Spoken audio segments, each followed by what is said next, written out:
खुरूज बाब नंबर 9। मवेशियों में वबा। फिर रब ने मूसा से कहा, फिरौन के पास जाकर उसे बता कि रब इब्रानियों का खुदा फरमाता है, मेरी कौम को जाने दे ताकि वो मेरी इबादत कर सके। अगर आप इनकार करें और उन्हें रोकते रहें तो रब अपनी कुदरत का इजहार करके आपके मवेशियों में भयानक वबा फैला देगा, जो आपके घोड़ों, गधों, ऊंटों, गाय, बैलों, भेड़ बकरियों और मेंढों में फैल जाएगी। लेकिन रब इसराइल और मिस्र के मवेशियों में इम्तियाज करेगा। इसराइलियों का एक भी जानवर नहीं मरेगा। रब ने फैसला कर लिया है कि वो कल ही ऐसा करेगा। अगले दिन रब ने ऐसा ही किया। मिस्र के तमाम मवेशी मर गए, लेकिन इसराइलियों का एक भी जानवर न मरा। फिर उन्होंने कुछ लोगों को उनके पास भेज दिया तो पता चला कि एक भी जानवर नहीं मरा। ताहम फिरौन अड़ा रहा, उसने इसराइलियों को जाने न दिया।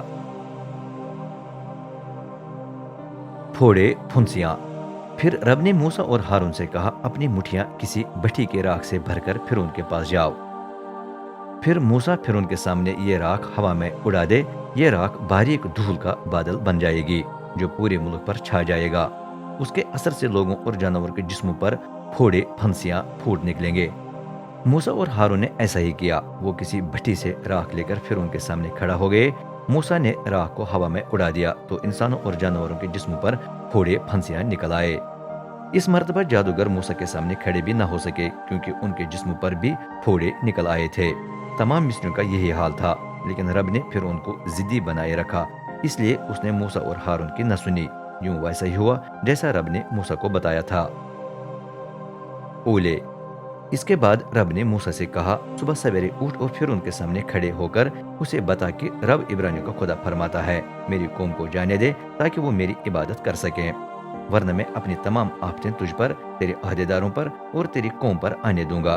फिर तू जान लेगा कि तमाम दुनिया में मुझ जैसा कोई नहीं है। अगर मैं चाहता हूँ तो अपनी कुदरत से ऐसी वबा फैला सकता कि तुझे और तेरी कौम को दुनिया से मिटा दिया जाता, लेकिन मैंने तुझे इसलिए बर्पा किया है कि तुझ पर अपनी कुदरत का इजहार करूं और यूं तमाम दुनिया में मेरे नाम का प्रचार किया जाए।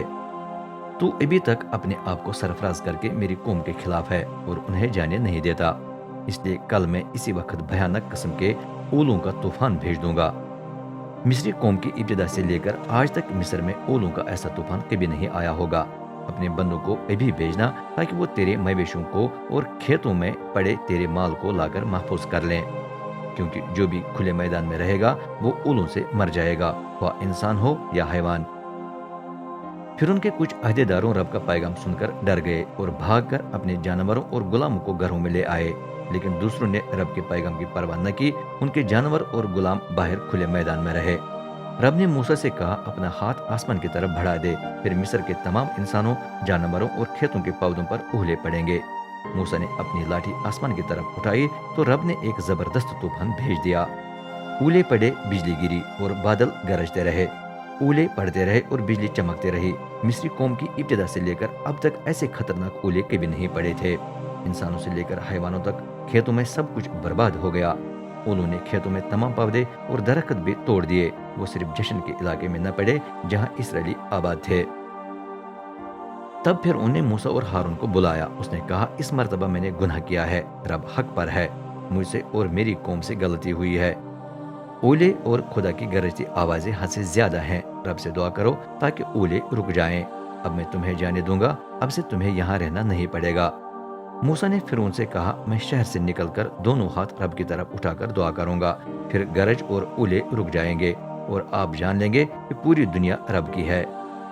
लेकिन मैं जानता हूँ कि आप और आपके अहदेदार अभी तक रब खुदा का खौफ नहीं मानते। उस वक्त सन के फूल निकल चुके थे और जौ की बालें लग गई थीं, इसलिए ये फसलें तबाह हो गईं। लेकिन गेहूं और एक और किस्म की गुंदम जो बाद में पकती है बर्बाद न हुई। मूसा फिर उनको छोड़कर शहर से निकला। उसने रब की तरफ अपने हाथ उठाए तो गरज, ओले और बारिश का तूफान रुक गया। जब फिर उन्हें देखा कि तूफान खत्म हो गया तो वो और उसके अहदेदार दोबारा गुनाह करके अकड़ गए। फिर अड़ा रहा और इसराइल को जाने न दिया। वैसा ही हुआ जैसा रब ने मूसा से कहा था।